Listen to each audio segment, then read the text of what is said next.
नमस्कार दोस्तों, एक बार फिर स्वागत है आपका आपके अपने चैनल साइंस गुरु बलवन पे। और आप जो हम पढ़ने वाले हैं वो है ऑप्टिक्स यानी फिजिक्स के बारे में हम पढ़ेंगे। फिजिक्स का एक चैप्टर रहेगा जिसका नाम रहेगा प्रकाशिकी, उसके बारे। और ये अच्छा चैप्टर रहने वाला है क्योंकि यहाँ से हमारे किसी भी एग्जाम में आप कोई भी एग्जाम देते हो तो यहाँ से एक क्वेश्चन तो फंसता है, ठीक है। और सिलेबस को हम देखें आने वाले मतलब 2021 जो है उसके अंदर क्या होगा, CET एक एग्जाम होगा जिसके अंदर साइंस 10 से 12 नंबर के आने की पूरी संभावना है। तो उसके अंदर से आपके क्वेश्चन रहेंगे और एक क्वेश्चन तो लगभग सबसे अच्छा चैप्टर है ऑप्टिक्स यानी प्रकाशिकी जिसे हम बोलते हैं, लाइट बोलते हैं।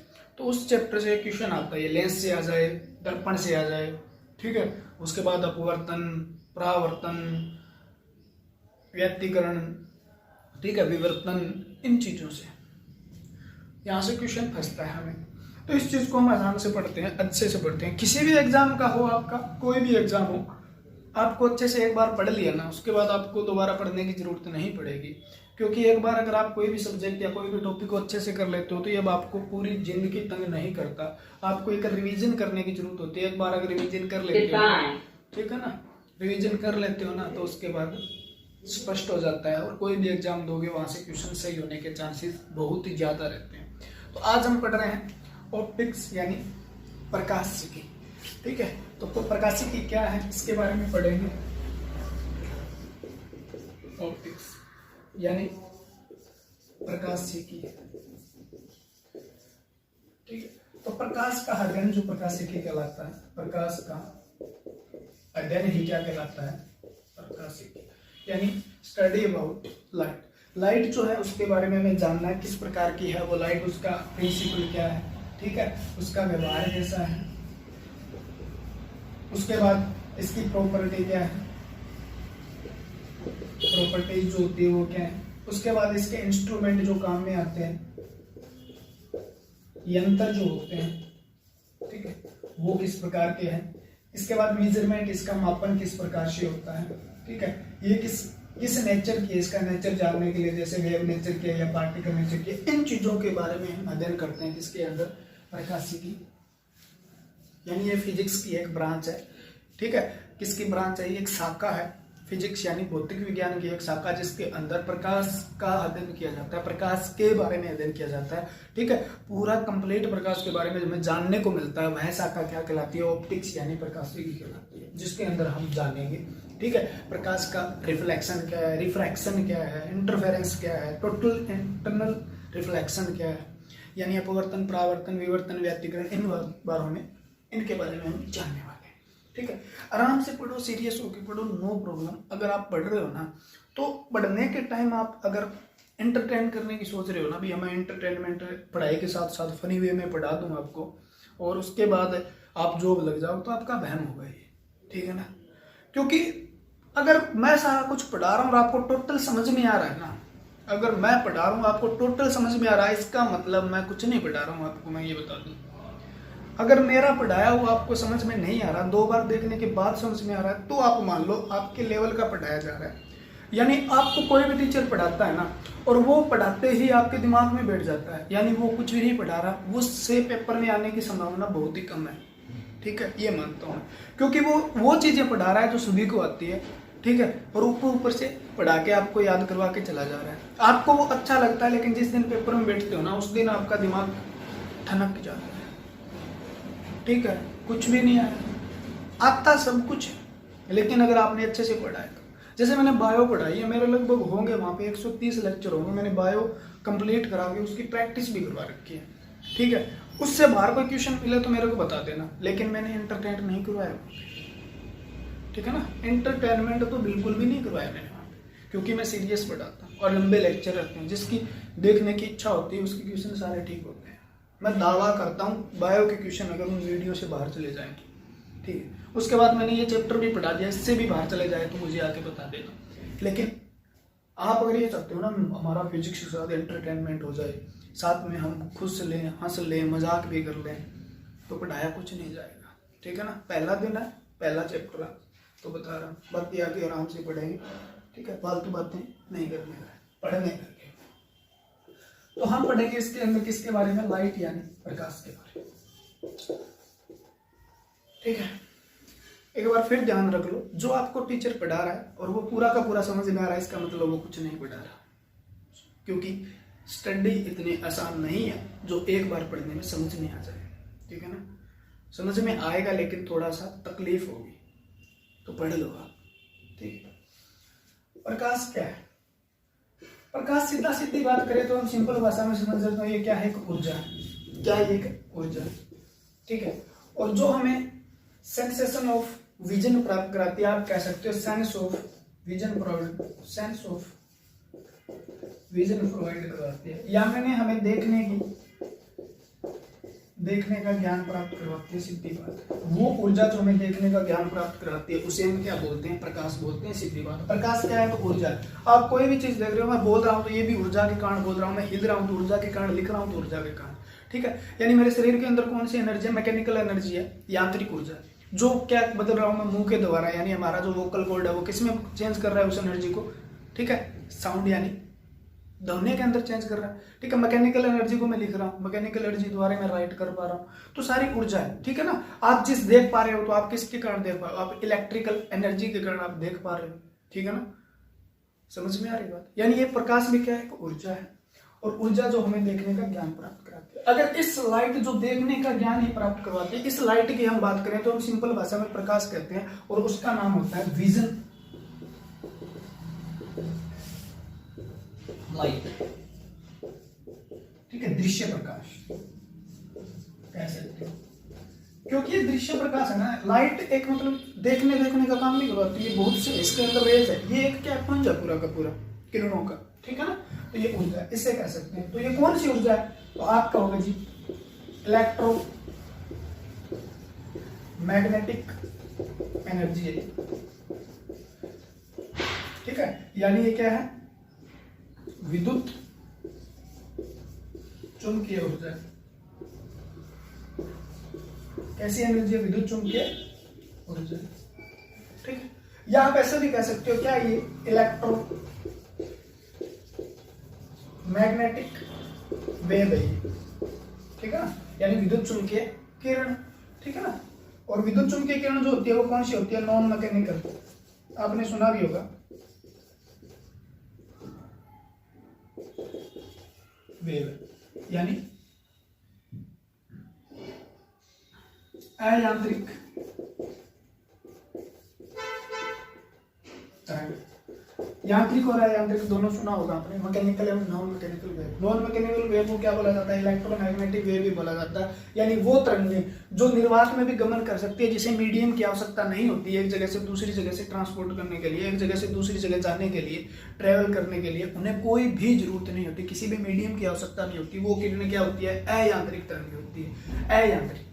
ठीक है ना, जिसके अंदर यांत्रिकी का कोई काम ही नहीं है, वो अयांत्रिक है। सीधी बात है, अगर वो निर्वात में भी चल सकती है तो ऐसी किरण हमारे पास है प्रकाश, जो हमें कहां पर भी चल सकती है? निर्वात में, क्योंकि निर्वात से चलकर ही धरती तक पहुंचती है। तो ये भी क्या है? इलेक्ट्रोमैग्नेटिक वेव है।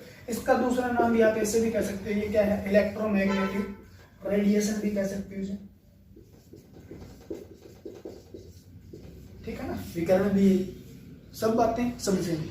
तो ये क्या है? हमारा एक बहुत बड़ी ऊर्जा है, इलेक्ट्रोमैग्नेटिक वेव एनर्जी। एनर्जी की बात करें तो कौन सी है? इलेक्ट्रो, क्योंकि इसके अंदर गामा रेज भी आएगी।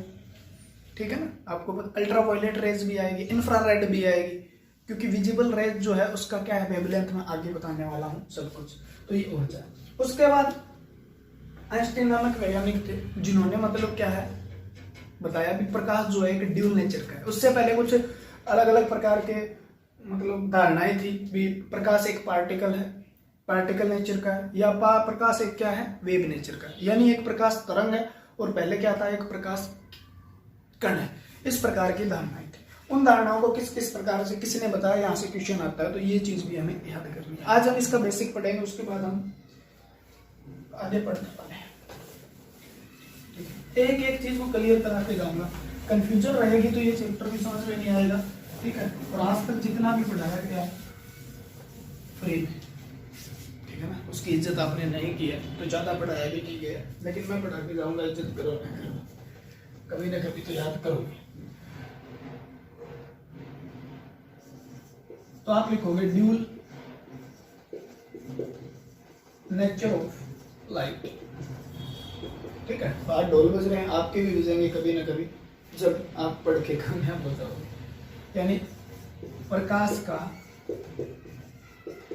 दोहरा नेचर, जैसे खराब होता है दोहरा, दोहरी प्रकृति, दोहरी प्रकृति होती है वो क्या होती है, खराबी होती है। ठीक है, एक मिनट, समझ में नहीं आएगा।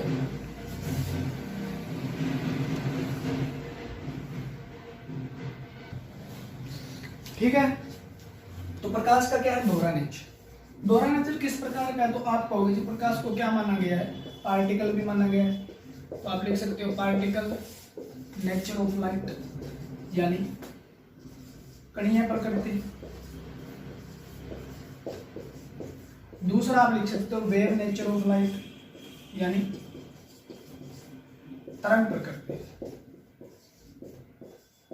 प्रकाश की तरंग प्रकृति, यानी इसका दोहरा नेचर माना गया। किस प्रकार से प्रूव किया गया था, तो जो पार्टिकल नेचर था वो किसने प्रूव किया था, सबसे पहले पार्टिकल नेचर, वो सबसे पहले बताया था, और वो बाद में हुआ था, सबसे पहले बताया था न्यूटन ने। ठीक है ना, किसने बताया था, तो सबसे पहले पार्टिकल नेचर न्यूटन ने बताया था 1670 ईस्वी में, ये पार्टिकल। ठीक है, उन्होंने बताया था कि जो पार्टिकल कण जो होते हैं तो वो स्ट्रेट लाइन के अंदर क्या करते हैं, ट्रोयल करते हैं, यानी एक सीधी लाइन के अंदर क्या करते हैं, वो गति करते हैं। ठीक है, इस प्रकार की बात न्यूटन साहब ने कही थी। उन्होंने कहा एक थ्योरी भी थी जिसका नाम था न्यूटन्स कॉर्पुस्कल्स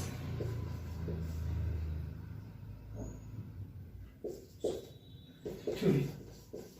ठीक है, इस थ्योरी के नाम से जाना 1670 ईस्वी में दी थी प्रकाश के बारे में। ठीक है, तो ये लेकिन ये क्या हुआ, पूरी तरीके से सेटिस्फाई नहीं हो पाया। अभी एक मतलब स्ट्रेट लाइन के अंदर वो पार्टिकल ही होते हैं। उसके बाद क्या हुआ, दूसरे एक वैज्ञानिक आए जिन्होंने लगभग 1905 ईस्वी में, जिनका नाम क्या था, अल्बर्ट, सब जानते होंगे, नाम जरूर सुना होगा, आइंस्टीन।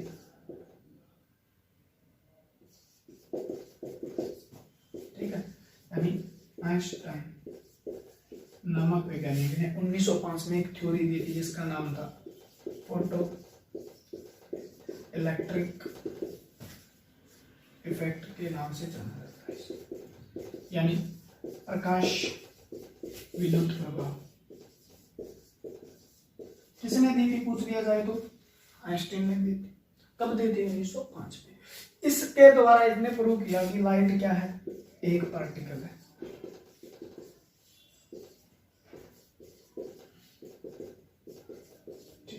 तो सबसे पहले प्रूव जो किया था ना, सबसे पहले जो बताया था, जो पूरी तरह से एकदम स्टिक जो आंसर दिया था वो किसने दिया था, अल्बर्ट आइंस्टीन नामक वैज्ञानिक ने दिया था। कब, क्या है, प्रकाश एक कणीय नेचर का। ठीक है ना, तो लाइट इज ए पार्टिकल है। किसके द्वारा पता चलता है हमें, फोटो इलेक्ट्रिक इफेक्ट के माध्यम से हमें पता चलता है। फोटो इलेक्ट्रिक इफेक्ट जो हमें क्या बताता है, प्रकाश का कौन सा नेचर के बारे में हमें ज्ञान करवाता है। तो आपका आंसर रहना चाहिए वो हमें कणीय प्रभाव, कणीय प्रकृति के बारे में।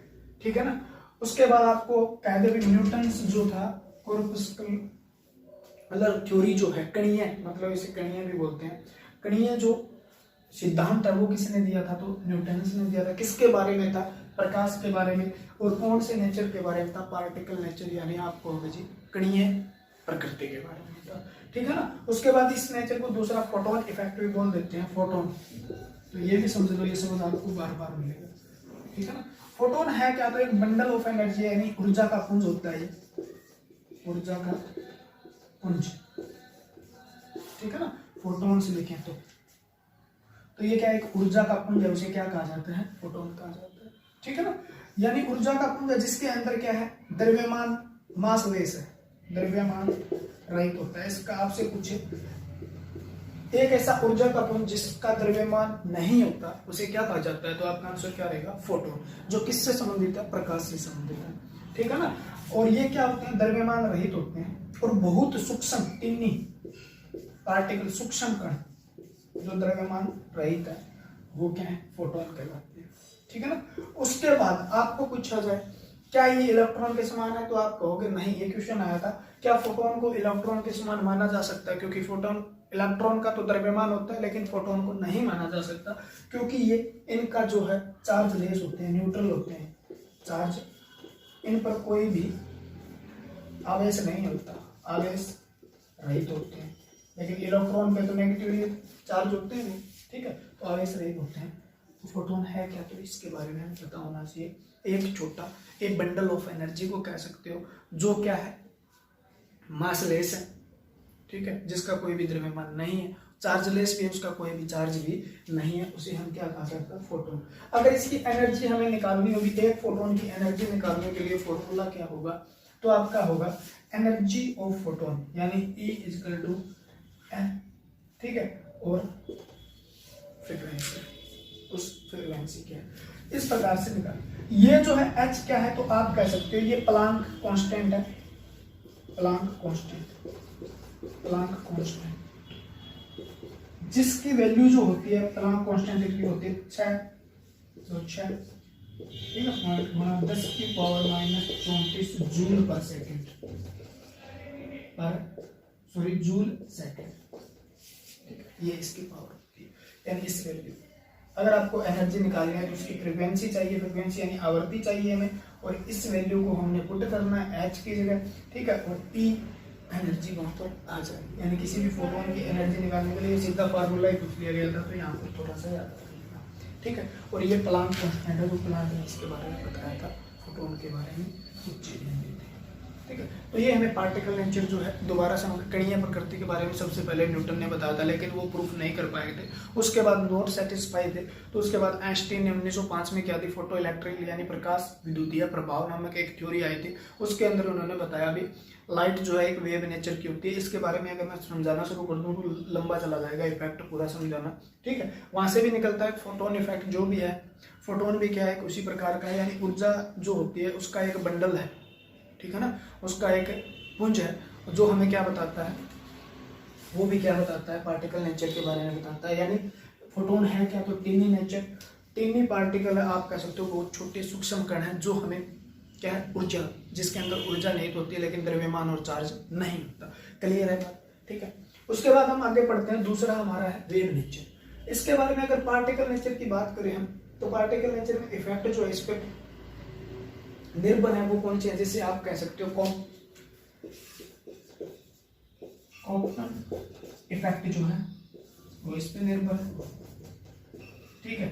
उसके बाद आप कह सकते हो इसका नाम क्या था, हाँ, रमन इफेक्ट है, जो भारत के वैज्ञानिक थे, रमन इफेक्ट, रमन प्रभाव, इस पे निर्धारित है, तो रमन प्रभाव और कॉम्पटन प्रभाव जो इस पर निर्धारित है, तो ये सारे मीटर डॉट डालिए है ना, पार्टिकल नीचे भी 0 पे है, बाथरूम में 0 पे है, ठीक। तो ये क्या था, पार्टिकल नेचर। क्लियर हुई बात, कर लो पढ़ो।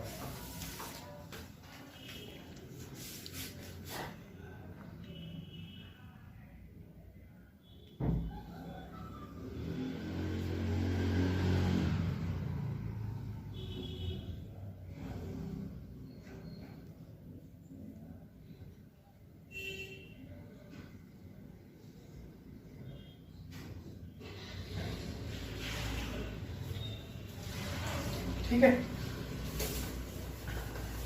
तो यहाँ से हमें ये पता चलता है, बता देना, अगर ऊपर ऊपर से पढ़ना है तो भी बता देना, कोई दिक्कत नहीं है मेरे प्यारे प्यारे बच्चों, अच्छे से पढ़ो, ठीक है। दूसरा हमारा है वेव नेचर। वेव नेचर यानी कण प्रकृति क्या है इसकी। बहुत कुछ पढ़ने वाले हैं, पहली बार पढ़ रहे होंगे ये चीजें, ठीक है ना, जो आपको याद भी होनी चाहिए।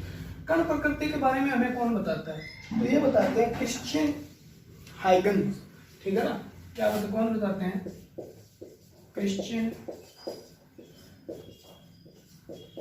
हाइगन्स नामक वैज्ञानिक ने हमें बताया, ठीक है ना। किसने बताया था, तो क्रिश्चियन हाइगन्स नामक हमें 1628 ईस्वी में बताया था। किसने बताया था, 1628 ईस्वी।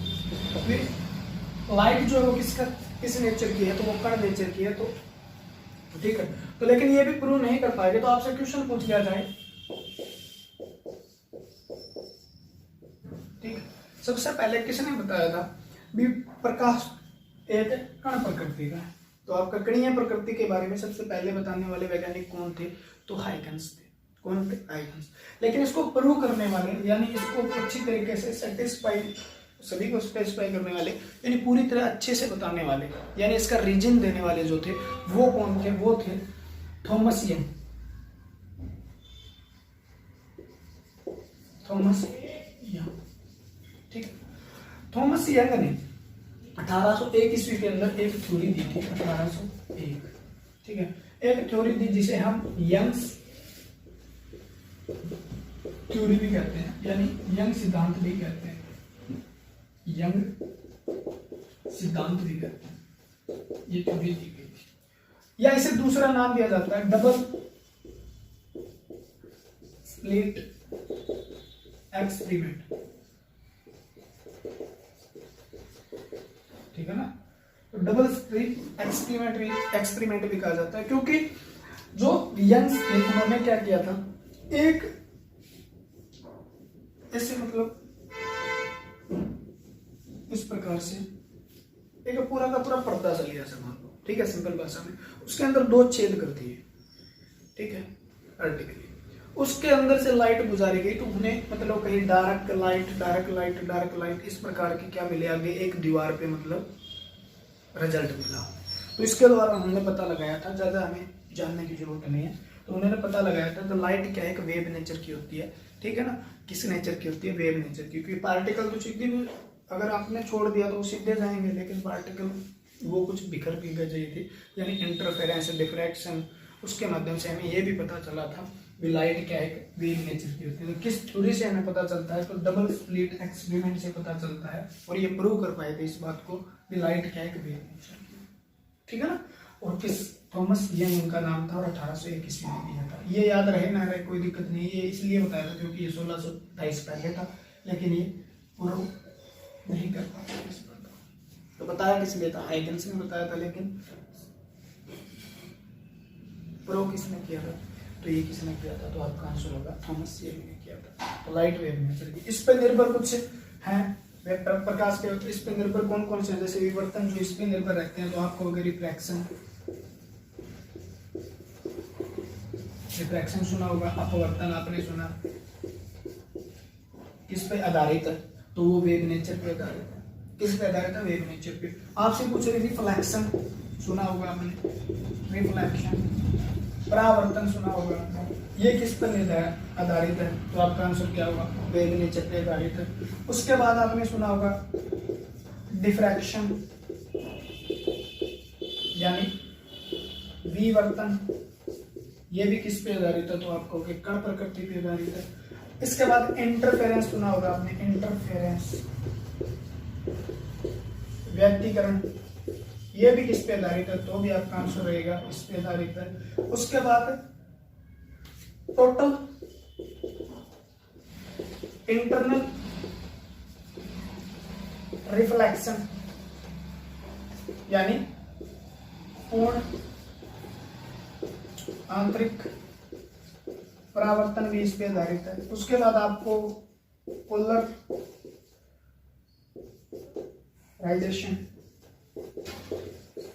यानी ध्रुवण भी प्रकाश का जो किस पे आधारित है, सारे के सारे इस पे ही आधारित है, ठीक है ना। आपसे पूछ ले अपवर्तन, आपने सुना होगा प्रकाश का अपवर्तन, प्रकाश का परावर्तन, प्रकाश का विवर्तन, प्रकाश का व्यतिकरण, प्रकाश का पूर्ण आंतरिक परावर्तन, प्रकाश का ध्रुवण, ये चीजें हम पढ़ने वाले हैं सारे के सारे, यहाँ से क्वेश्चन बनते ही बनते हैं। तो ये सारे के सारे किस पे आधारित है, तो आपको कण प्रकृति पे आधारित है, ठीक है ना। सारे के सारे देख लो पीछे क्या है, मैं ध्रुवण,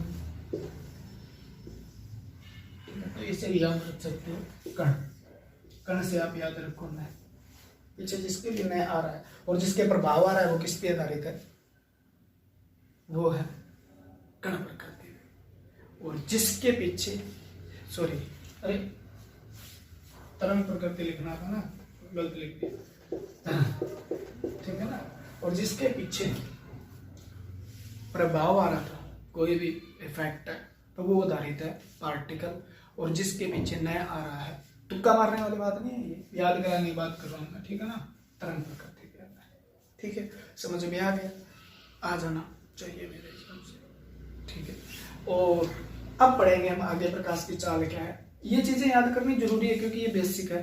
तरंग क्या है, पार्टिकल, ये क्वेश्चन पूछे जाते हैं आपसे तो आप नहीं कर पाते, लेकिन टाइम लग जाता है। हम पढ़ाएंगे पूरा अच्छे से, ठीक है। अगर आपको अच्छा लगे तो आप शेयर कर सकते हो, आपकी मर्जी है। अगर आपको अच्छा नहीं लगता तो आप मत कीजिएगा। हो सकता है आपको पढ़ते पढ़ते फिजिक्स है, ठीक है, फिजिक्स बोरिंग, और उसके बाद मैं भी बोरिंग हूँ, ठीक, तो नींद भी आ सकती है। लेकिन इसके बाद अगर आप नींद से निजात पा गए ना, तो उसके बाद आप कामयाब होने से आपको कोई नहीं रोक सकता, ठीक है।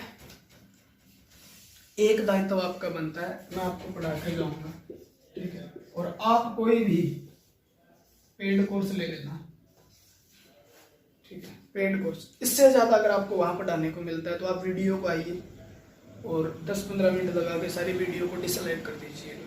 एक चीज हो सकती है, एक चीज मैं मानता हूँ कमी है, वो कमी क्या है, वो कमी ये है, क्वालिटी नहीं है वीडियो की, वो सुधार भी नहीं सकता मैं, हो सकता है आगे फ्यूचर के अंदर भी कब सुधरे, ठीक है। क्योंकि जहां पर मैं हूँ, ठीक है ना, ड्यूटी कर रहा हूँ भाई, कहाँ का स्टूडियो सेट करूँगा बताओ, उसके हिसाब से मेहनत कर रहा हूँ आपके लिए।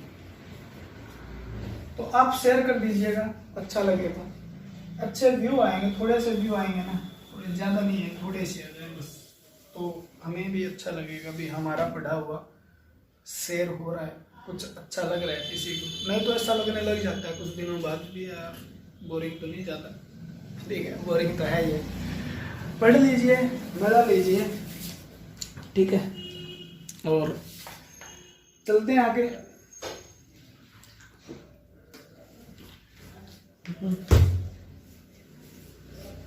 अब देखो, आपसे क्वेश्चन पूछा जाता है प्रकाश की कण प्रकृति के बारे में किसने बताया था, तो मैंने बताया था, नाम था न्यूटन। ये क्वेश्चन का आंसर न्यूटन ही रहेगा। किसने बताया था, प्रूफ किसने किया था, ये बात अलग है। अगर इसको मतलब सिद्ध किसने किया था, तो आपका आंसर क्या रहता है, आइंस्टीन। आइंस्टाइन भी लिखा था। उसके बाद क्वेश्चन आता है, ड्यूल नेचर के बारे में भी किसने बताया था, प्रकाश का इसने बाद में ये भी बताया था, ड्यूल नेचर, इंटरफेरेंस मेथड द्वारा ड्यूल नेचर के बारे में भी किसने बताया था, द्वितीय प्रकृति के बारे में भी किसने बताया था, न्यूटन ने, ठीक है ना। आपसे पूछे वेव नेचर के बारे में किसने बताया था, बताया तो है पीछे, लेकिन दोबारा याद करवा देता हूँ। ये क्वेश्चन ऐसे लिखे मिल जाते हैं आपकी ल्यूसेंट वगैरह आगे प्रोग्राम में, तो हाइगन्स में, ठीक है ना। वेव नेचर के बारे में सबसे पहले किसने बताया था, हाइगन्स ने, ठीक है। उसके बाद क्वांटम नेचर किसने बताया था, क्वांटम नेचर के बारे में किसने बताया था, तो क्वांटम नेचर के बारे में बताया था मैक्सवेल। मैक्सवेल यानी लाइट के क्वांटम नेचर के बारे में बताया, ठीक है। तो ये चीजें हमें याद करनी है, ठीक है। क्रॉम्पटन किसने दिया था, क्रॉम्पटन सिद्धांत किसने दिया था, क्रॉम्पटन, हाँ, electromagnetic radiation, EMR radiation, principle of light,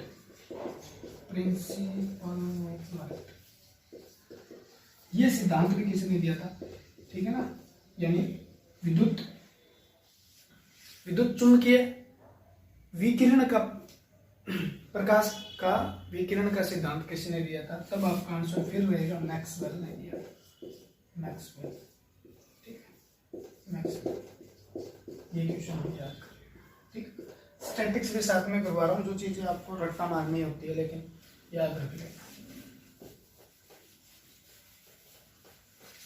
अब आते हैं प्रकाश की चाल क्या होती है, ठीक है ना। मोर जैसी होती है या तितर जैसी होती है, कैसी होती है, उसकी बात करते हैं। स्पीड ऑफ लाइट, ठीक है ना।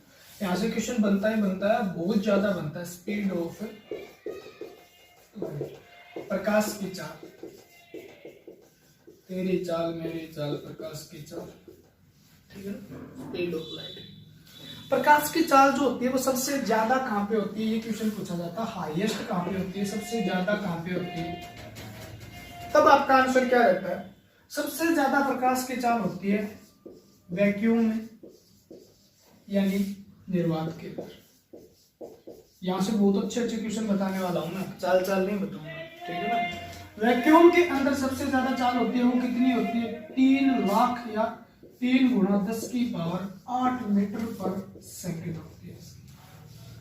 299 97 ऐसे करके भी है, लेकिन वो याद नहीं करना, आपसे पूछा जाता है जी।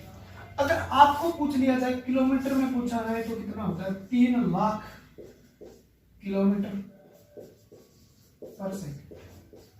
अगर आप किलोमीटर और मीटर को जानते हैं तो ये पहले ये सीख लो, क्योंकि फिजिक्स है। 10 की पावर 8 मीटर पर सेकंड, इसको किलोमीटर पर सेकंड में बदलना हो तो कैसे बदलेंगे? मीटर की जगह क्या लगेगा? यहाँ पर 1 किलो लगने वाला है। यानी अगर आप इसको बदलना 10 गुणा 8, इसको मैं लिख दूं 5 और गुणा 10 की पावर 3 लिख दिया जाए, तो आपको पता है अगर संख्या एक जैसी है तो उनकी पावर क्या है? अगर मल्टीप्लाई में है तो पावर जुड़ जाती है, अगर भाग में है तो पावर घट जाती है, आपको पता भी है, ठीक है ना। यानी इसको ऐसे ऐसे करके मैं 10 5 बार 10 लिखूं, 3 बार फिर 10 लिखूं, तो ये क्या होगा? 10 की पावर 8 हो जाएगी। और 10 की 3 जो होती है ना, उसका मतलब होता है किलो, आपको पता भी होगा, ठीक है ना। तो इसकी जगह में 10 की 3, यानी 3 गुणा 10 की पावर 5, और 3 की जगह में क्या लिख दूं? किलो और मीटर पर सेकंड, ठीक है। और 10 की 5 यानी 3 के पीछे अगर 5 जीरो लगती है तो इसे क्या बोलते हैं? 3 लाख किलोमीटर पर सेकंड। तो कंफ्यूज नहीं होना है, आप सोचते हो किलोमीटर और मीटर में क्या फर्क है, इस चीज को ऐसे भी लिखा जा सकता है, ठीक है ना। तो 3 गुणा 10 की पावर 8 मीटर पर सेकंड। मीटर पर सेकंड ये है 10 की 8, किलोमीटर पर सेकंड पूछे तो 10 की पावर 5 होगा, या आप सीधा लिख सकते हो 3 लाख किलोमीटर पर सेकंड। एक सेकंड में 3 लाख किलोमीटर तक ट्रेवल कर जाती है, यानी 3 लाख किलोमीटर जा जाती है, ठीक है। और ये स्पीड जो होती है ना, अब यहां से याद रखो, ये बात याद रखना, किलो के अंदर बदलना हो आपको, नैनोमीटर, डेकामीटर, फेंटामीटर, ये मीटर, डेकोमीटर, सेंटीमीटर, मिलीमीटर, सबका एक वैल्यू होती है, ठीक है। जैसे किलो की वैल्यू मैंने फिर बताया, किलो की वैल्यू क्या है? किलो की वैल्यू 10 की पावर 3, यानी आप कहते हो 1 किलोग्राम में कितने ग्राम होते हैं, तो 1000 बोलते हो ना, तो इसका मतलब क्या है? 10 की 3 ग्राम लिख सकते हो, और बराबर क्या है? किलोग्राम। एक ही बात है, ठीक है। यानी 10 की 3 पावर जो है वो क्या है? किलो के बराबर होती है, और ये मेजरमेंट जो हम पढ़ते हैं उसके अंदर देखा जाता है। उसके बाद आपको क्वेश्चन पूछा जाता है, सबसे ज्यादा तो पूछ ली, जल के अंदर, वायु के अंदर, यहां से क्वेश्चन ये नहीं आता कितनी होती है, वायु से कितने प्रतिशत कम होती है, तो 0.03% कम होती है निर्वात से, ठीक है। निर्वात से कितनी कम होती है? वायु में कितनी?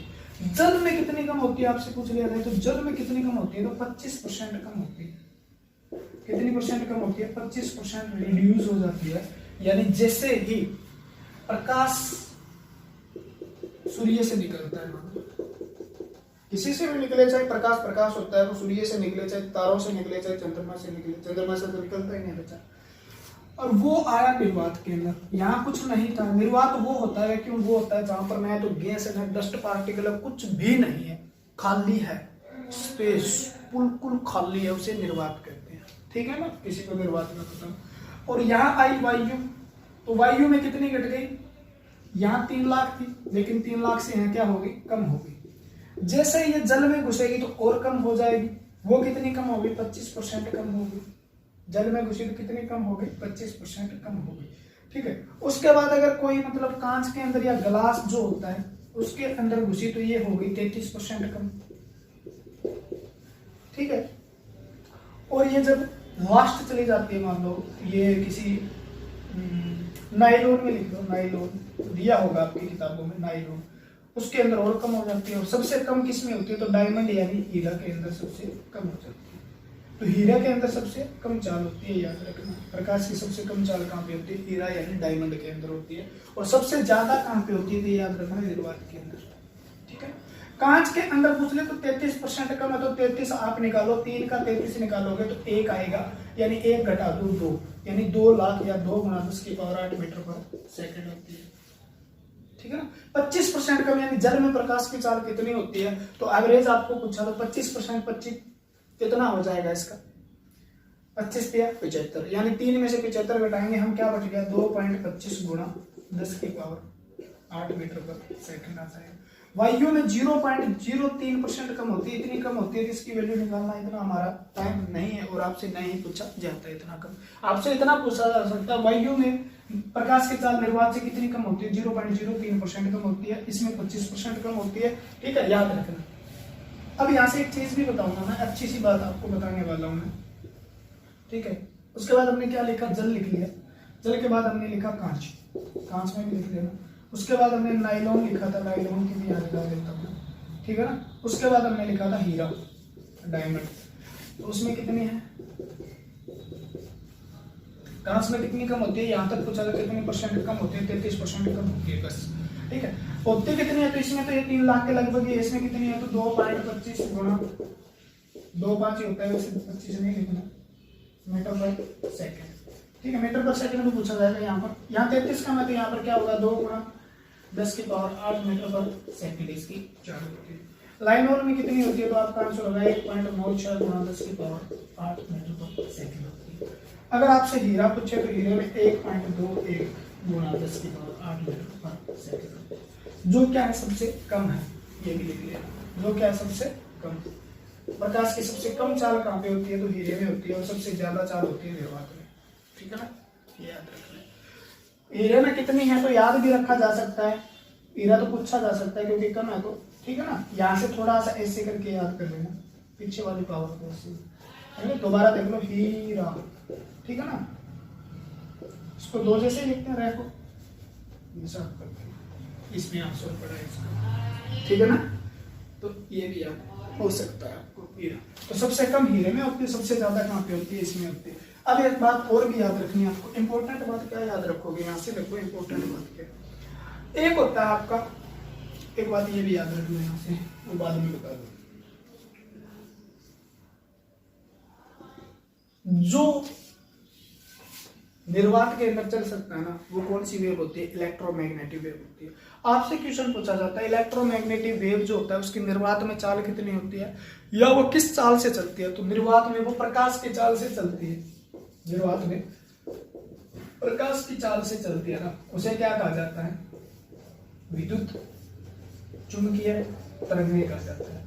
और आपसे पूछे विद्युत चुंबकीय तरंगों की निर्वात में चाल कितनी होती है, तो उसका आंसर भी ये रहने वाला है 3 लाख किलोमीटर पर सेकेंड, या 3 गुणा 10 की पावर 8 मीटर पर सेकेंड होता है, ठीक है, ये बात याद रख लेना।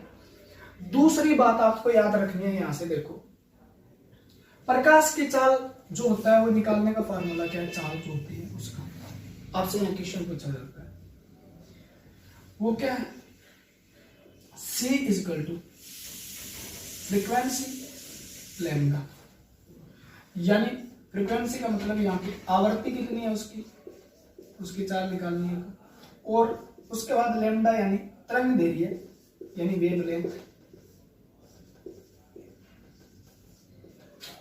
ठीक है ना, कितनी। इसकी चाल जानने के लिए हमें ये 3 चाहिए, इसका मतलब होता है speed of light, speed of light, ठीक है। क्वेश्चन पूछा जाता है चाल बदली कैसे, पहले बदली थी वैक्यूम में, ये तो इतने से चलने चाहिए थे, लेकिन जैसे वायु में घुसी चाल बदली, जल में घुसी चाल बदली, कांच में घुसी चाल बदली, प्रकाश नायलॉन में घुसा चाल बदली, हीरे में जाके सबसे कम होगी, उसका कारण क्या है, ठीक है। क्योंकि चाल किसके बराबर होती है, उसकी आवर्ती और तरंग दैर्घ्य, तरंग दैर्घ्य जो होती है उसे वेवलेंथ कहा जाता है, और वेवलेंथ को मापा जाता है नॉर्मली एंगस्ट्रॉम में, इसमें मापा जाता है एंगस्ट्रॉम, किसकी इकाई है, तो आपको कहा जाएगा तरंग दैर्घ्य। आवर्ती की इकाई होती है एच जेड, जिसे हम हर्ट्ज बोलते हैं, हर्ट्ज किसकी इकाई है, आवर्ती यानी फ्रीक्वेंसी की, एंगस्ट्रॉम किसकी इकाई है, तो तरंग दैर्घ्य। एंगस्ट्रॉम जो होता है उसकी वैल्यू क्या होती है, तो 10 की पावर -10 मीटर, एक एंगस्ट्रॉम किसके बराबर होती है, 10 की पावर -10 मीटर के बराबर, ठीक है। अब अगर फ्रीक्वेंसी ना बदले और क्या तरंग दैर्घ्य बदल जाती है तो क्या चाल बदलेगी? आपसे क्वेश्चन पूछा जाता है। प्रकाश की जब चाल बदलती है तो आप लिखो आवर्ती गुणा तरंग दैर्घ्य। तो उसमें से क्या बदलता है? तो प्रकाश जब एक माध्यम से दूसरे माध्यम में जाता है तो चाल बदल जाती है। ये क्वेश्चन याद रखना है आपको, ये क्वेश्चन बहुत इंपॉर्टेंट है। ठीक है, प्रकाश एक माध्यम से जब दूसरा माध्यम बदलता है, यानी किसी भी एक मीडियम जो समुद्र मीडियम के अंदर जब क्या करता है वो एंटर करता है तो उसकी चाल पे कोई फर्क पड़ता है क्या? तो आप कहोगे चाल बदल जाती है। घटती है बढ़ती है उसका चक्कर छोड़ दो, आगे बताने वाले। ठीक है ना।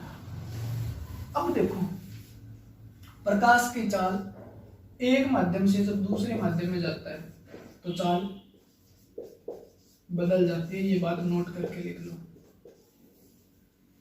ठीक है, चाल बदली तो ये क्वेश्चन पूछा जाता है उसकी आवृत्ति बदली है या तरंग दैर्घ्य। तो आपका आंसर रहेगा फ्रीक्वेंसी जो होती है ना उसके अंदर कोई भी चेंज नहीं आता, वो नहीं बदलती, लेकिन वेवलेंथ बदल जाती है। वेवलेंथ यानी तरंग दैर्घ्य बदल जाती है। ठीक है ना, ये बात याद रखना, आगे काम आएगा जब आपको बर्तन पड़ेंगे। यानी एक माध्यम से दूसरे माध्यम में आपको दिखाई दे रहा है चाल घट रही है। वायु से जल में घुस रहा है तो चाल घट रही है, जल से कांच में घुस रहा है तो भी चाल घट रही है। इधर ये घट रही है, यानी चाल घट रही है तो क्या बदला होगा? तो उसकी वेवलेंथ बदली होगी, क्योंकि फ्रीक्वेंसी पे कोई भी चेंज नहीं आता, कोई फ्रीक्वेंसी समान रहती है। चाल बदलेगी तो एक चीज तो बदलना होगा ना, क्योंकि ये दोनों का मल्टीप्लाई है। इसको न बदले, मान लो ये मैं 2 लिख देता हूँ लेकिन इसका 2 लिखूं 4 ही आएगा। अब इस चीज को मैं बदल दूं तो भी तो उत्तर आंसर बदलेगा। इसका मतलब चाल तभी ही बदलेगी जब एक चीज बदलेगी। तो फ्रीक्वेंसी सेम रहेगी लेकिन वेवलेंथ बदल जाती है, याद रखना ये बात। ठीक है ना। और निर्वात में और वायु के अंदर जब इसका जो कंपेयर किया जाता है, या निर्वात का जल के साथ कंपेयर किया जाता है, निर्वात का कांच के साथ कंपेयर किया जाता है, कांच नाइलॉन के साथ, हीरे के साथ कंपेयर किया जाता है, तो उसे हम बोलते हैं रिफ्रैक्शन इंडेक्स। क्या बोलते हैं? अपवर्तनांक सूचांक। ठीक है ना। तो वो क्या होता है? वो होता है, ये बात याद रह जाएगी, नहीं रहेगी तो भी कोई दिक्कत नहीं है, मैं रखा दूंगा आगे जाके, क्योंकि मैंने एक बात कही थी, एक बात अगर 1 मिनट में समझ में आ रही है तो इसका मतलब वहां पर कुछ मिल नहीं रहा है। ये बात जरूर याद रखना। प्रकाश की चाल किसके बराबर होती है? तो आवर्ती गुणा तरंग दैर्घ्य।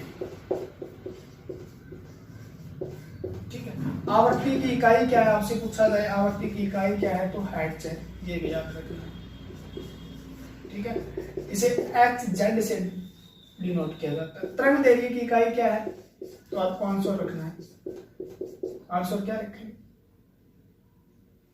इसका एंगस्ट्रॉम, एंगस्ट्रॉम इसकी इकाई होती है। ठीक है ना, A से डिनोट किया जाता है। क्लियर है बात? ठीक है ना। इसकी चाल की इकाई क्या होती है? तो इसकी होती है मीटर पर सेकंड। आपको इसका भी पता होना चाहिए। ठीक है, अब मैंने अपना आवर्ती समान रहती है लेकिन कौन बदल जाती है? तो यहाँ पे भी लिख लो आप, ये समान रहती है लेकिन बदलता कौन है? ये बेवफा है तरंग दैर्घ्य, ये बदल जाती है बेचारी। तो एक चीज बदल गई तो चाल को बदलना पड़ेगा। यानी प्रकाश एक माध्यम से दूसरे माध्यम में प्रवेश करता है, तो बार बार समझाने की कोशिश कर रहा हूं मैं ये बात। ठीक है ना, एक माध्यम से दूसरे माध्यम में प्रवेश करता है तो चाल बदल जाती है। चाल बदल क्यों जाती है? क्योंकि तरंग दैर्घ्य बदल जाती है। क्या बदल जाती है? तरंग दैर्घ्य बदल जाती है। ठीक है ना, एक माध्यम से दूसरे माध्यम में जाते। दूसरी बात आपको निकालना है अपवर्तनांक।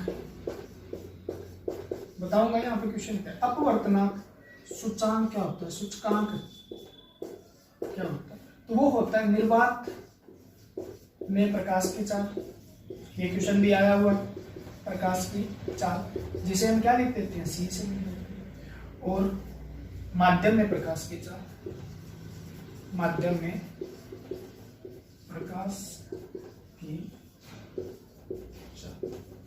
ठीक है, माध्यम में प्रकाश की चाल यानी अपवर्तनांक सूचकांक या निर्वात में प्रकाश की चाल से कंपेयर किया जाता है किसी का भी। जैसे कांच का निकालना है मेरे को, तो कांच का निकालने के लिए क्या करूंगा मैं? निर्वात में प्रकाश की चाल क्या है? 10 की पावर। कांच का अपवर्तनांक सूचक बताओ, मान लो आप निकालना सीख लो। 3 × 10 की पावर 8 मीटर पर सेकंड। ठीक है ना। और इसके बाद कांच में कितनी है, तो 2 गुणा 10 की पावर 8 मीटर पर सेकेंड। मीटर पर सेकेंड से ये कैंसिल हो गया, 10 की पावर 8 से ये कैंसिल हो गया, 3/2 तो 2 5 10, ठीक है। तो ये क्या हो गया, अपवर्तनांक सूचकांक हो गया किसका, कांच का। क्लियर, ठीक है। आपसे पूछे निर्वात का अपवर्तनांक सूचकांक क्या होता है, तो 1 होता है। और आपसे वायु का पूछे तो भी 1 होता है, और बाकी 1 से सब बड़े, याद रखना। बाकी सारे के सारे 1 से बड़े, ठीक है। तो याद रखना है अपवर्तनांक सूचकांक क्या। अगर ये भी बात याद न रही तो भी आगे पढ़ाएंगे, टेंशन ना, ठीक है। उसके बाद आपसे पूछ लिया जाता है, ये चीज मैं आगे भी करा दूंगा जब अपवर्तन पढ़ेंगे हम, अपवर्तन, ठीक है ना। बैंड हो जाती है, टेढ़ी हो जाती है, मेढ़ी हो जाती है। अब आपसे क्वेश्चन यहाँ से पूछा जाता है, यहाँ से मैं ये याद करवाना चाह रहा, सबसे ज्यादा अपवर्तनांक किसका होता है, सबसे ज्यादा अपवर्तनांक किसका होता है, जिसमें प्रकाश के चाल, क्योंकि C/मीडियम में चाल, यानी सबसे कम चाल होगी उसका ही ज्यादा होगा ना अपवर्तनांक। तो सबसे अपवर्तनांक ज्यादा होता है प्रकाश में हीरे का, ठीक है ना। समझ में आया, क्वेश्चन आया था निम्न में से बताओ किसका अपवर्तनांक ज्यादा है, ठीक है। तो आपको आंसर देना होगा हीरे का सबसे ज्यादा, क्योंकि सबसे चाल कम किसकी है, हीरे के अंदर प्रकाश की, सबसे ज्यादा प्रकाश की चाल कहाँ पे, क्लियर हो जाता है, ठीक है। आगे हम पढ़ते हैं। फिर आपसे पूछ लिया जाता है प्रकाश जो होता है ना, उसके अंदर एक विजिबल लाइट है, दृश्य प्रकाश है, उसका तरंगदैर्घ्य कितना है, विजिबल लाइट का दृश्य प्रकाश का तरंगदैर्घ्य कितना है। तो आपको बताना है 3900 एंगस्ट्रॉम से 7800 एंगस्ट्रॉम होता है। और फिर मैंने बताया तरंगदैर्घ्य की इकाई ही क्या है, एंगस्ट्रॉम है। उसे नैनोमीटर में लिखने के लिए भी हम लिख सकते हैं 390 नैनोमीटर, ये पूछ लिया जाए 780 नैनोमीटर, ये बात भी हमें लिखी जा सकती है, दोनों समान है। कैसे समान है, 3900 लेकर 7800 तक इसका क्या है, तरंगदैर्घ्य विजिबल का है, ठीक है ना। क्योंकि प्रकाश क्या होता है, देखो विजिबल लाइट है, उसके नीचे क्या है, अल्ट्रावायलेट है, और ऊपर क्या है, इंफ्रारेड है, और जाती जाएगी और नीचे भी जाती जाएगी, गामा वगैरह होगी। तो हमें इसका तरंगदैर्घ्य कितना है, वो है 4500 एंगस्ट्रॉम से 78, यही पूछा जाता है पेपर के अंदर, ठीक है। नैनोमीटर एंगस्ट्रॉम को याद रखने के लिए क्या होगा, देखो मैंने फिर बताया था, एंगस्ट्रॉम जो होता है उसकी वैल्यू होती है 10 की पावर -10 मीटर के बराबर होती है। और नैनो जो होता है ना, नैनोमीटर, उसकी वैल्यू क्या होती है, 10 की -9 मीटर के बराबर होता है, ठीक है ना। यानी इसकी वैल्यू क्या है, कम है। अगर मैं इन दोनों को बराबर लिखना चाहूं तो यहाँ पर लिखूं मैं एंगस्ट्रॉम, अगर 10 की -10 बराबर 10 की -9, ये बराबर तो नहीं होगा, इसको दोनों को बराबर लिखना है। ये किसकी वैल्यू है, एंगस्ट्रॉम की है, और ये किसकी वैल्यू है, नैनोमीटर। तो इनको दोनों को बराबर करने के लिए मुझे ये क्या करना पड़ेगा, 1 10 की -1 से और बड़ा करना पड़ेगा, ठीक है। यानी तब ये बराबर हो जाएंगे। अब मैंने एंगस्ट्रॉम में बदलना है, मान लो किसको बदलना है, 3900 एंगस्ट्रॉम है, उसको बदलना है मैंने, तो मैं लिख सकता हूँ 10 की 10, और बराबर किसके, नैनोमीटर के बदलना है मुझे, ठीक है। तो ये क्या होगा, 10 की पावर 9 होगा, और यहाँ पर क्या हो जाएगा, 9 होगा तो 1 पावर यहाँ पर ज्यादा, ये 9 हो जाएगा, तो 9 होगा तो यहाँ क्या हो जाएगी, 1 0 कैंसिल करने के लिए में, ठीक है। तो ये क्या हो जाएगा, 310 नैनोमीटर हो जाएगा, ठीक है। इसको लंबा नहीं बढ़ा रहा हूँ बस, बाकी जब मेजरमेंट पढ़ेंगे तो ये 4-5 बातें जो हमें टाइम लगा के गई है, अगर हम फिजिक्स शुरुआत से पढ़ते तो हो सकता है ये न लगाते, ठीक है। तो मेरे विचार से आज हम इतना ही पढ़ते हैं, आगे पढ़ेंगे कल लेंस क्या है, मिरर क्या है, प्लेन मिरर क्या है, स्फेरिकल मिरर क्या है, ठीक है। स्फेरिकल लेंस क्या होते हैं, रिफ्लेक्शन, रिफ्रैक्शन, डिफ्रैक्शन, सारी चीजें पढ़ेंगे, अपवर्तन, परावर्तन, पूर्ण आंतरिक परावर्तन। और ये समझ में ना आए ना, फिर लेंस का फार्मूला भी देखेंगे हम, क्या होता है, कितनी दूरी पे चित्र बनेगा, क्या न्यूमेरिकल सारे करेंगे। इस चैप्टर से एक भी न्यूमेरिकल बाहर नहीं जाएगा अगर आप मेरे साथ बने रहते हो तो, और इस चैप्टर से एक भी क्वेश्चन बाहर नहीं जाएगा अगर आप मेरे साथ बने रहते हो तो। ठीक है, अगर वीडियो पसंद आई तो लाइक मार देना, शेयर कर देना, आपकी भला हो जाएगा, मेरा भी भला हो जाएगा। ठीक है, तो आज के लिए इतना ही। जय हिंद, जय भारत। ना ना ना